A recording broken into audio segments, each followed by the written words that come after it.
ஐயா சுவாமி வந்து அ வெறுப்பா ஒருத்தர் வராரு. எல்லாத்தையும் வெறுத்துட்டு ரொம்ப தப்பு பண்ணிட்டு வராரு. இப்போ ஏதோ ஒரு மனநிலை சரியில்லாம அவர்கிட்ட வராரு. சுவாமி அவரை எப்படி அணுகினார்? அணுகுவார்? இது ஒவ்வொரு தனிப்பட்ட நபரை பொறுத்தது.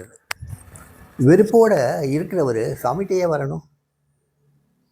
சாமிகிட்ட வர வேண்டிய அவசியமே இல்லையே. சாமி மேலே வெறுப்பு வச்சுருந்தாருன்னா சாமியை விட்டு விலகி கடந்து போகத்தான் நினைப்பார். சுவாமிகிட்ட ஏற்கனவே தீவிரமான நம்பிக்கை வச்சு, ஆனால் அந்த நம்பிக்கையினால தனக்கு ஒரு பலனும் விளையிலையேங்கிற ஒரு தாபத்தில், ஒரு கோபத்தில் சுவாமிகிட்ட வந்த டிவோட்டிஸ் அதிகம். அப்படி வரும்போது அவங்க சில தவறான காரியங்களை பண்ணிட்டு கூட வருவாங்க. அப்படி அவங்கள சாமி ரொம்ப கருணையோடு அழைச்சிட்டு வருவார். அவங்கள பக்கத்தில் உட்கார வச்சுக்குவார். அவங்க எவ்வளோ தவறுகள் பண்ணியிருந்தாலும் அந்த தவறுகள் எதுவுமே அவர் வெளியே காட்டிக்க மாட்டார். அவங்கள அப்பேற்பட்ட ஒரு ஒரு அன்போடு அவங்கள தடவி கொடுப்பார். அவங்கள அன்போடு பராமரிப்பார். அவங்க அன்போடு அவ்வளோ கனிவாக அவங்கள்ட்ட பேசுவார். அவருடைய கனிவையும் அன்பையும் அந்த காருண்யத்தையும் பார்த்துட்டு அந்த தப்பு பண்ணிட்டு வந்தவங்க அப்படி கதறி கதறி அழுவாங்க. அந்த அழுகையும் அவர் சமாதானப்படுத்துவார். அந்த அழுத டிவோட்டியும் சமாதானப்படுத்துவார். இந்த மாதிரி தவறு பண்ணிட்டு ஒரு பெரிய பாவம் பண்ணிட்டு வந்திருக்கோமே, ஞானிகிட்ட நின்றுட்டு என்னென்னமோ கேட்கணும்னு நினச்சி இப்படிலாம் வந்தோமேங்கிறத உணர்ந்து கதறி மறுபடியும் அழும்போது சுவாமி சமாதானப்படுத்துவார். சமாதானப்படுத்துறது மட்டும் இல்லை, சில வார்த்தைகளும் சொல்லுவார். இந்த மாதிரி நிகழ்ச்சிகள் நிறைய ஞானிகள் வாழ்க்கையிலையும் நடந்திருக்கு. அதனால் கவலைப்பட வேண்டாம். இது சகஜமாக நடக்கக்கூடிய சமாச்சாரம் தான். அதனால் கவலைப்படாத. இப்பயும் ஒன்றும் கெட்டு போயிடல. அப்பா இருக்கார், பார்த்துக்குவார். அப்பாவை எப்பயும் நினைப்போம். அப்பாவை நினச்சாவே போதும். நம்ம பண்ண பாவங்களோ புண்ணியங்களோ எதுவுமே நம்மளை அண்டாது. நம்ம அப்பாவோட சேர்ந்துருவோம். அதனால் எப்பயும் அப்பாவை நினச்சிக்குவோம். இந்த காரியம் கூட அப்பா தான் நடந்ததை தவிர்த்து இந்த தவறுகள் நீ பண்ணலை. அப்பா பண்ண வச்சார், நீ தவறு பண்ண, கடைசியில் நீ அப்பாட்டே வந்துட்ட. அப்பா எல்லாம் பார்த்துக்குவார், சரி பண்ணிடுவார்.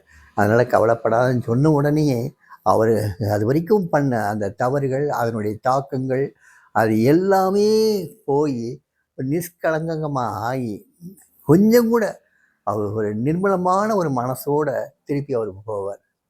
ஸோ சுவாமி இந்த மாதிரி ஒரு அந்த கம்பேஷனேட்டாக ஒருத்தர் அணுகிறது வேறு யாராலையும் முடியாது. அப்பேற்பட்ட ஒரு தவறுகள் பண்ணிட்டு வந்தாலும் அவங்கள மன்னிக்க தெரியும். அவங்களுக்கு மறுபடியும் நல் பாதையை காட்ட தெரியும். அதுக்கு உதாரணங்கள் சொல்ல தெரியும். இந்த மாதிரி வாழ்க்கையில் தவறுகள் ஞானிகள் வாழ்க்கையில் கூட நடந்திருக்குன்னு சொல்லுவார் அவர். ஞானிகள் வாழ்க்கையில் கூட வந்திருக்கு. இது சகஜமாக நடக்கிறது தான். அதனால் இதை பற்றி கவலைப்பட வேண்டாம். இதை மறந்துடலாம். இனிமேல் அப்பாவையும் நினைக்கலாம். அப்பாவை நினச்சி வாழ்ந்துருவோம். அந்த டிவோட்டி கடைசியில் he has become one with father. அந்த இறைவனோட கலந்து தான் அவர் சரீரத்தை விட்டு போனார். அப்பேற்பட்ட டிவோட்டி அவர். ஸோ சுவாமி அந்த மாதிரி தவறு பண்ணிட்டு வந்தவங்க தவறு அவர் கண்ணுக்கு தெரியாது. அந்த தவறு பண்ணவனுடைய உள்ள கிடக்கப்படுற அந்த பக்தி, அந்த பக்தி தான் கணக்கு தெரியும். அந்த பக்தியை இன்னும் கொஞ்சம் வளர்த்து வளர்த்து வளர்த்து வளர்த்து, அதாவது தீயதை போக்குறதுக்கு தீயதை அட்டாக் பண்ணுறதில்ல, நல்லதை வளர்த்தாவே போதும். தீயதை அதான் விலகி போயிடும்ல. அதே மாதிரி நல்லதையே வளர்த்தார், பக்தியே வளர்த்தார். அந்த பக்தி வளரும்போது அந்த நம்பிக்கையின்மை, அந்த ஒரு மாதிரியான ஒரு நிலையாமை எல்லாமே போயிடுது. அந்த வலி வேதனை எல்லாம் போயிடுது. கடைசியில் அந்த பிரம்மம் மட்டும்தான் நிற்குது. அந்த பிரம்மத்தோடு அந்த பக்தனை ஐக்கியப்படுத்திடுறார் சுவாமி. அதுக்கப்புறம் ஒரே அந்த எட்டர்னல் பீஸ் தான். அதை அடைஞ்சவர் தன் சரீரத்தையும் ரொம்ப சுலபமாக திறந்துட்டு போயிட்டார். ஸோ சுவாமிகிட்ட எப்பேற்பட்ட பாவங்கள் பண்ணிட்டு வந்தாலும் அவன் பக்தனாக இருந்தானா அங்கே விமோசனம் உண்டு.